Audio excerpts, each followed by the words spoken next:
Sean bienvenidos todos a este nuevo encuentro con hoy. Hoy vamos a trabajar con rotacional y divergente, que son dos definiciones como operadores de una función, vean bien así, y que son aplicados a campos vectoriales y casos particulares para campos escalares. Entonces son dos conceptos simples. Vamos a ver, hoy vamos a tratar la parte teórica. Vamos a comenzar con rotacional, que vean bien la definición ahí. Si você tiver un campo en ese caso, tres componentes, un campo vectorial no R3, y si las derivadas parciales existieren, tienen que existir para aplicar ese concepto, y vamos a ver. Entonces, un rotacional de ese campo F es definido de esa forma aquí. Vean bien que esa expresión envolve derivadas parciales. Así como está, parece un poco confuso inicialmente, pero vamos a ver que es una cosa bien simple de calcular y de lembrar. Vean que ese símbolo que vamos a introducir aquí, para lembrar un poquito, es un símbolo del, como un operador diferencial vectorial que es aplicado a campos vectoriales. Y si a gente observa bien, si a gente considera, digamos así, no caso particular de que a gente tiver un campo, una función, digamos así, de tres variables, una función real, una función escalar, que fuese esa aquí. Si usted calcula el gradiente de eso, ¿qué es el gradiente de eso? El gradiente de eso aquí es la parcial de f en relación a x, a parcial de f en relación a y, y a parcial de f en relación a z. Eso que a gente conoce del cálculo 2, ¿no? Mas eso aquí, básicamente, expresado como un vector, sería esa expresión que está aquí, ¿no? Parcial de f en y, en j y k, cada una de las componentes. O sea que, no caso de una función escalar, ese operador del se simplifica a calcular simplemente un gradiente. Entonces, ese operador del aplicado a una función escalar es básicamente un gradiente. ¿Qué acontece ahora cuando aplicamos ese operador a un campo vectorial? Entonces vamos a usar esa regla mnemotécnica, vamos a ver así, más simplemente para lembrar. Y vamos a denotar un rotacional, va a ser denotado por esa forma aquí, ¿no? Rotacional va a ser definido así, porque eso nos va a dar una forma de lembrar eso prácticamente. Eso aquí va a ser rotacional, un campo F, ¿no? Que está negrita. Entonces, ¿cómo que a gente lembra que es la fórmula que estará? ¿Cómo es que a gente lembra esa fórmula que está aquí?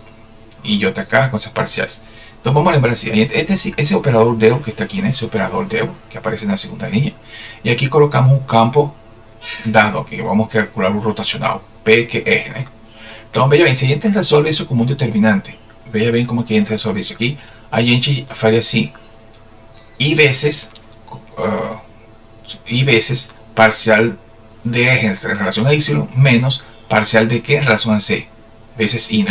Ese primer termo que está aquí, ¿no? Veces i. Un segundo, ¿cuál sería? Aquí j veces, aplicando resolución determinante por menores, ¿no?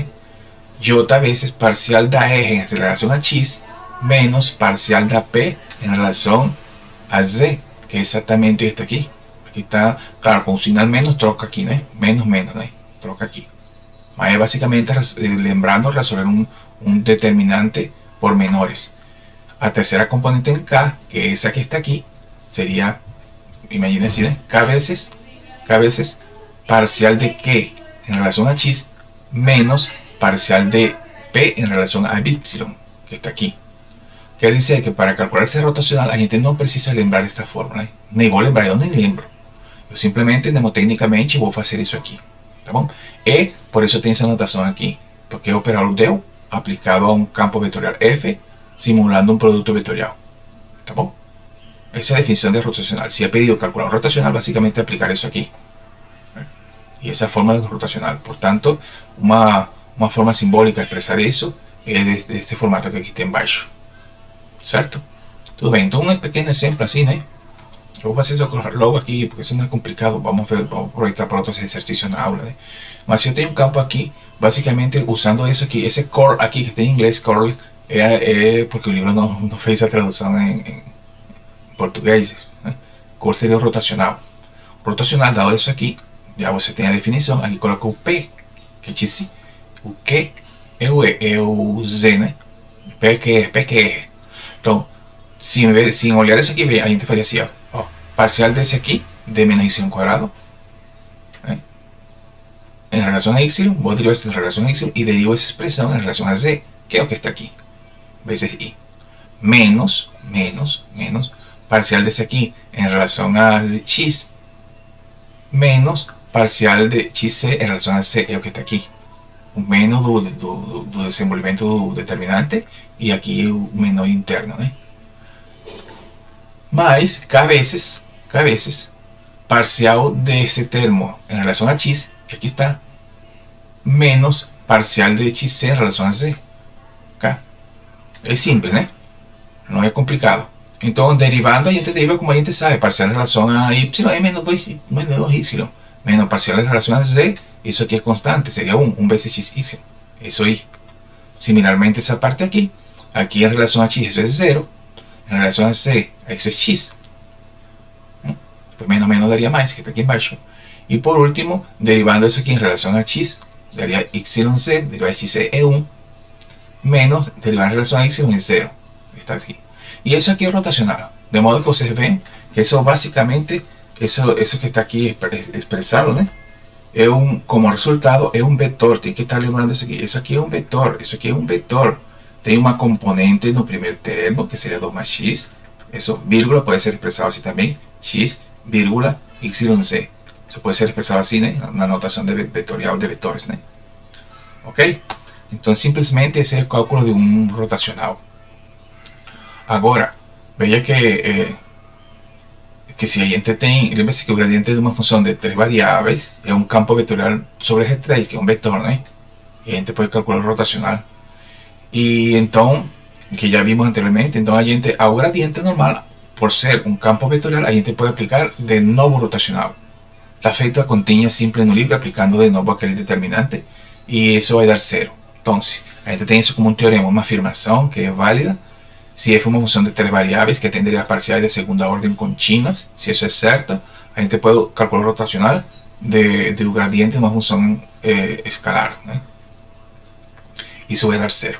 Isso pode ser que mais na frente usamos para um teorema que vamos ver imediatamente depois disso aqui. E se o campo, veja bem que se o campo for conservativo, né?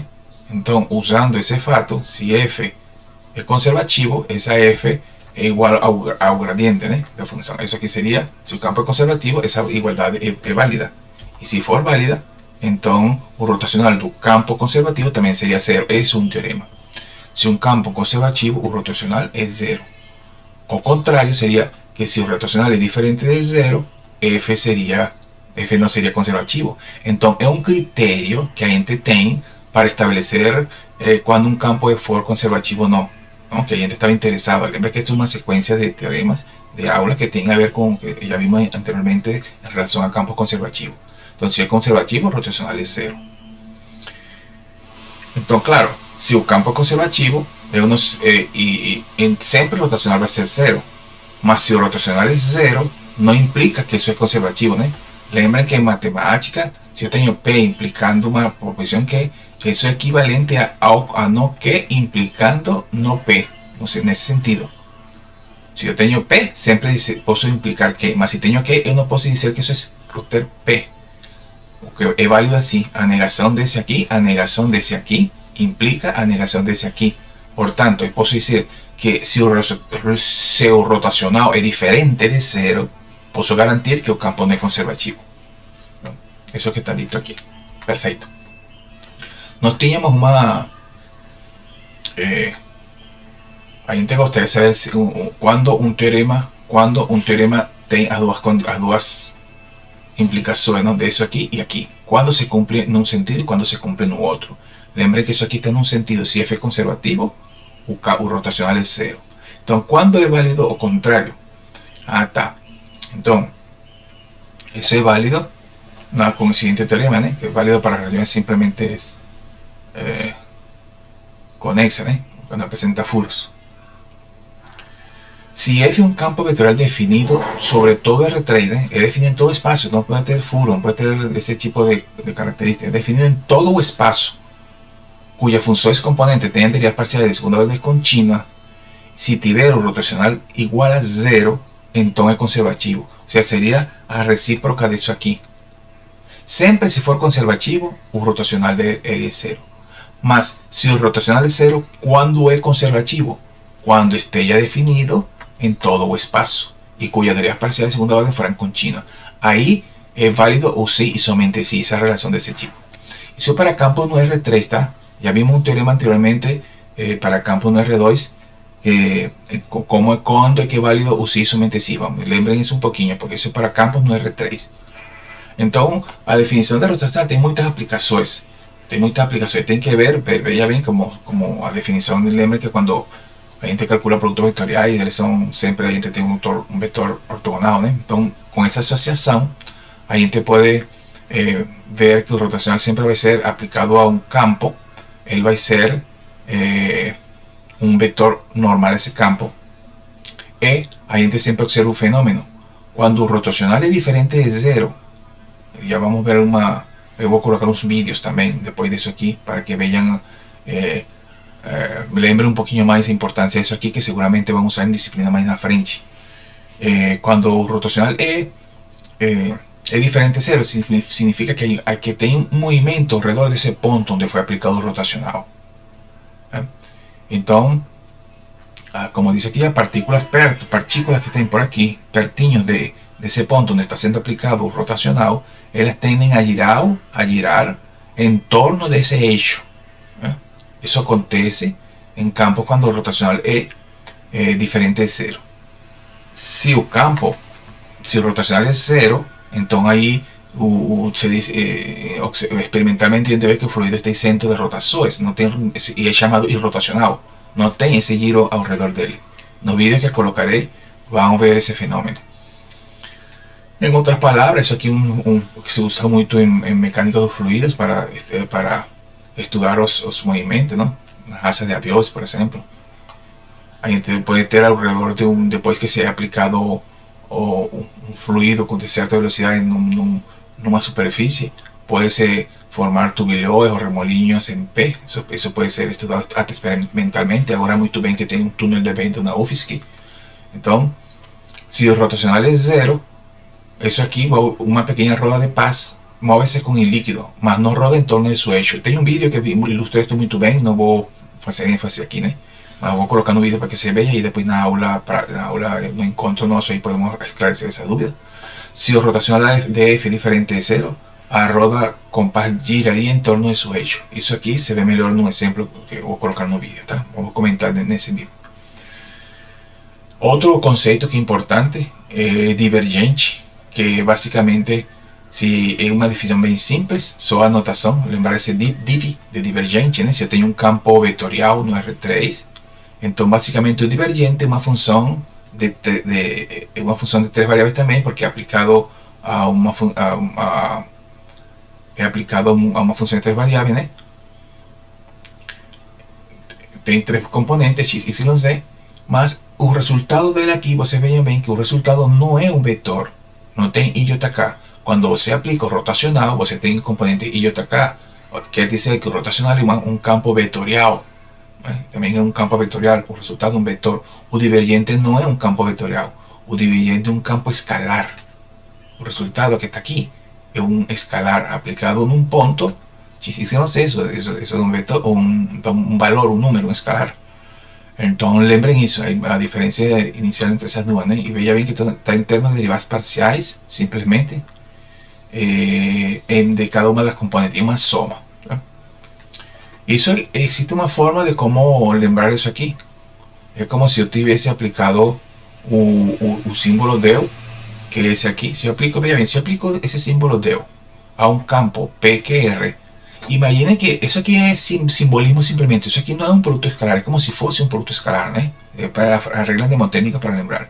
Então é como se eu aplicasse esse vetor aqui escalarmente com esse campo. Seria primeira com primeira, segunda com segunda, terceira com terceira, e a gente faz a soma. Então, primeira com primeira seria parcial de P em relação a X, é o que está lembrando.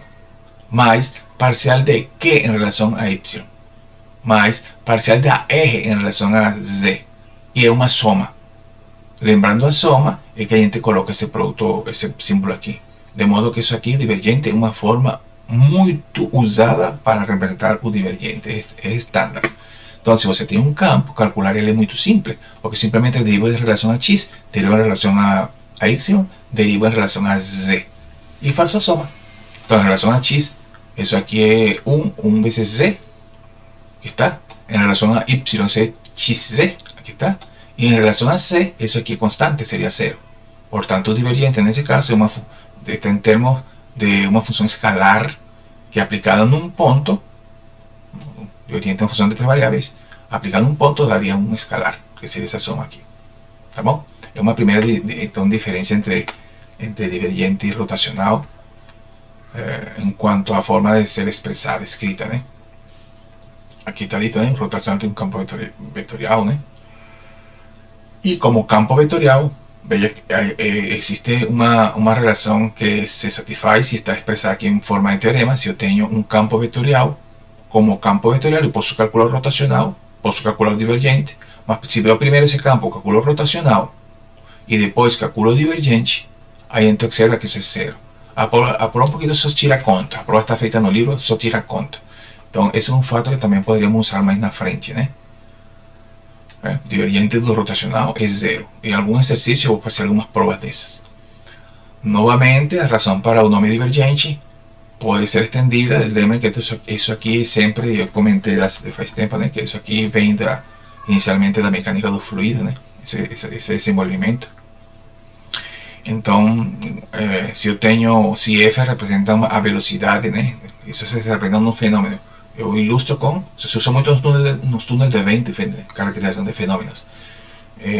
Se eu tenho um campo de velocidade, então o divergente, se eu consigo calcular ele, me representa a taxa de variação da massa do líquido escoando do ponto por unidade de volume. É uma taxa de variação.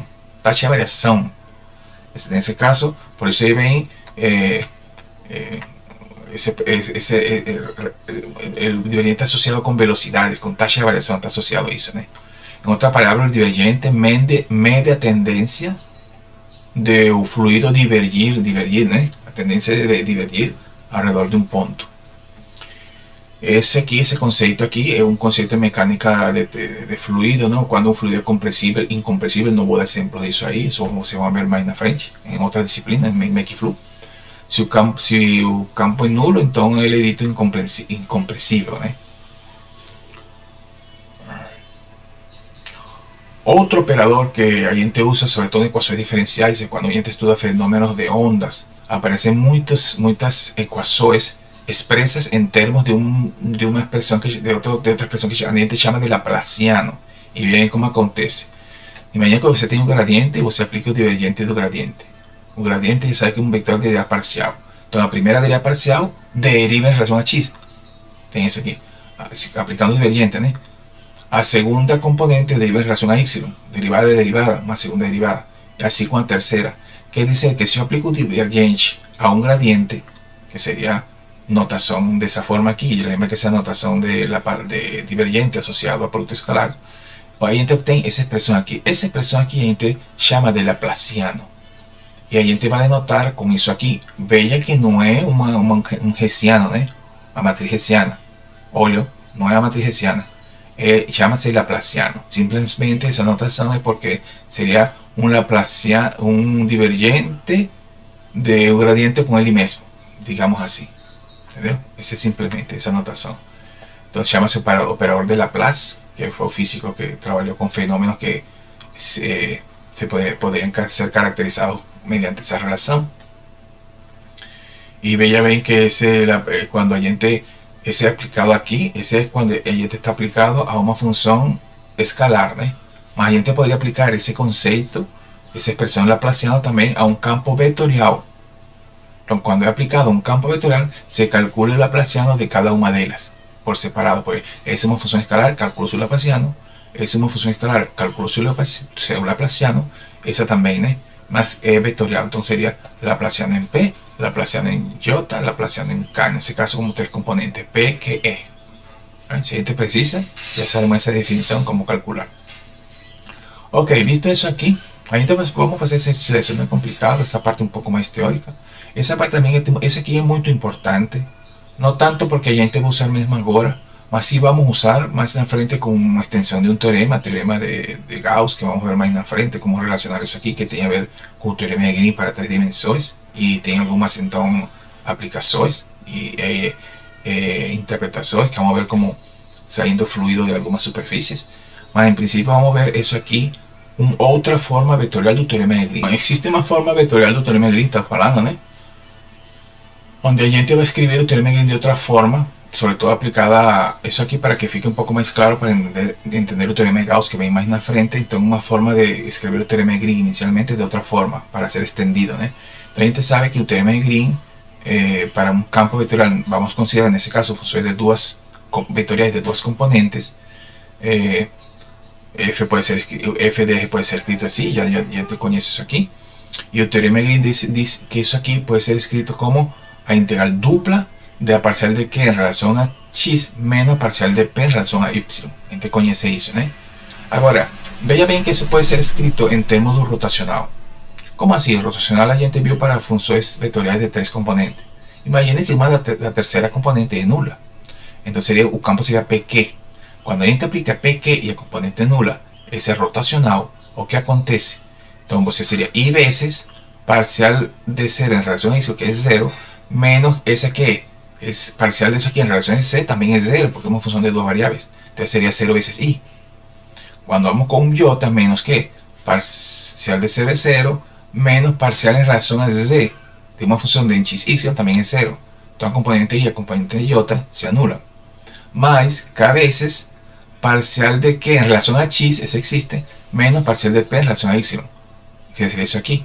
E isso aqui é o termo que aparece, sem o K, é o que aparece dentro do teorema de Green, né? Parcial de Q em x menos parcial de P em y, sem esse K. O sea que el rotacional é isso aqui. Mas se a gente multiplica esse rotacional vezes K, K vezes K é 1, certo? Então fica essa expressão. Então, como a gente pode expressar o teorema de Green também? Outra forma de ser escrito ele. Bom, a integral de linha, essa que está aqui, pode ser escrita como esse curso rotacional, né? O rotacional vezes K. Isso aqui que é? Isso é exatamente isso aqui. Só que está escrito em termos do rotacional. Isso é bom porque vai nos permitir estender para a superfície mais na frente, né? Lembra que isso está associado com integral. O teorema de Green relaciona a integral de linha com áreas de regiões.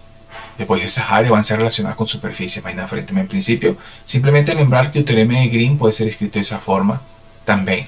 Rotacional vezes K. Certo? Existe mais outra forma também, né?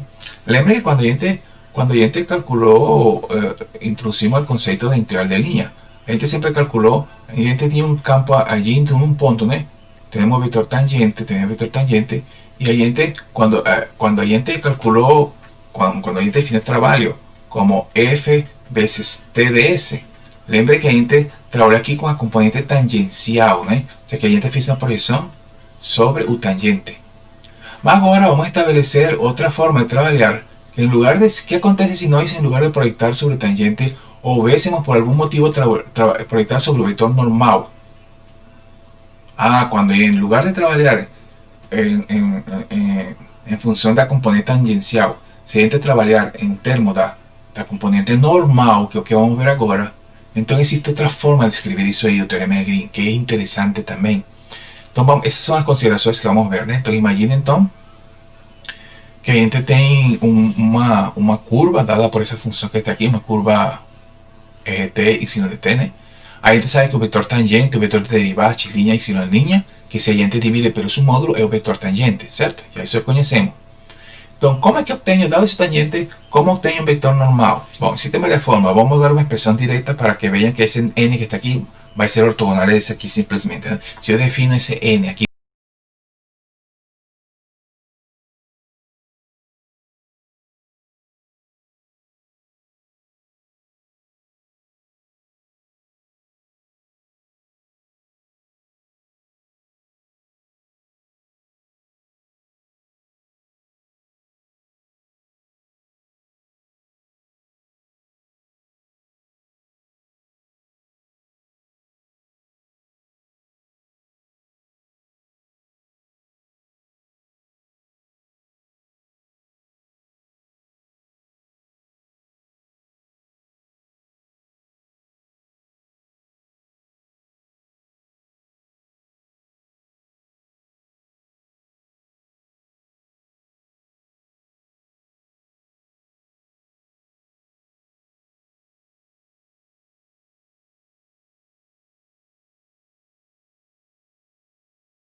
Lembrei que esse normal é y' menos x'. O que acontece se eu multiplico o campo f, que é um PQ, né? Eu tenho que f é um PQ.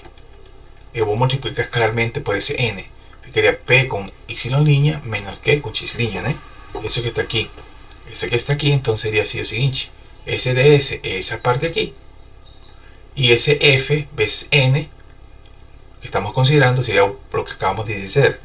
P com y', Q com x'. P com y', Q com x' negativo, né? Por que estou fazendo isso?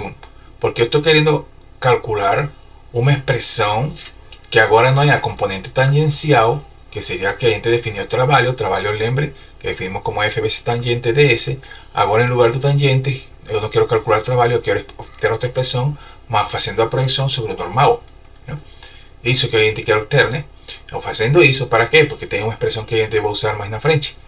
Então, fazendo isso, a gente obtém que quando colocamos em evidência, você pode calcular, pode cortar com R', né? E obtemos então essa expressão aqui. Será P de y menos Q de x.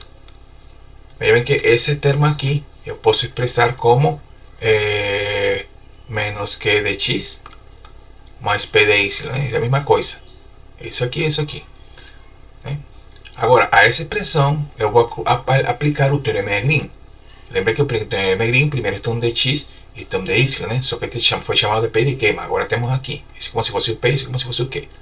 Aqui é igual ao teorema de Green a essa expressão parcial dessa em relação da primeira componente x, que é essa aqui, menos parcial dessa aqui em relação à componente y. Menos com menos é mais. Então fica essa expressão aqui, aplicando o teorema de Green. Ou seja, que o que a gente obteve aqui foi essa relação, essa integral expressada de uma outra forma. Essa integral expressada de uma outra forma. Quer dizer, então, que aqui a gente está chamando isso aqui uma segunda forma vetorial do teorema de Green. Que eu posso expressar, em lugar da componente tangencial, se eu quero calcular minha integral de linha em termos da componente normal, então a expressão aqui que fica é o divergente do campo. Veem como se relacionam as coisas, né? Fica bonito, então. E isso aqui, por quê? Isso a gente vai relacionar mais na frente. Por que a gente estuda isso aqui? Porque isso mais na frente é um teorema importante que se aplica em superfícies. E já vamos ver mais na frente. Mas então, simplesmente aqui, isso aqui é conhecido como outra forma, uma variação do teorema de Green. A variação. Mas você sempre pensou, isso aqui a gente vai usar, você vai usar mais na frente. Vai lembrar disso aqui. Em lugar de trabalhar com o tangente que trabalho, você projeta sobre o normal e obtém outra relação do teorema relacionado com o teorema de Green, nesse caso usando o divergente aqui, né, que apareceu. Ok, com isso terminamos essa parte aqui. Vou fazer exercício e vou mostrar então, vou adicionar um vídeo em relação ao que vimos sobre o rotacional, tá bom?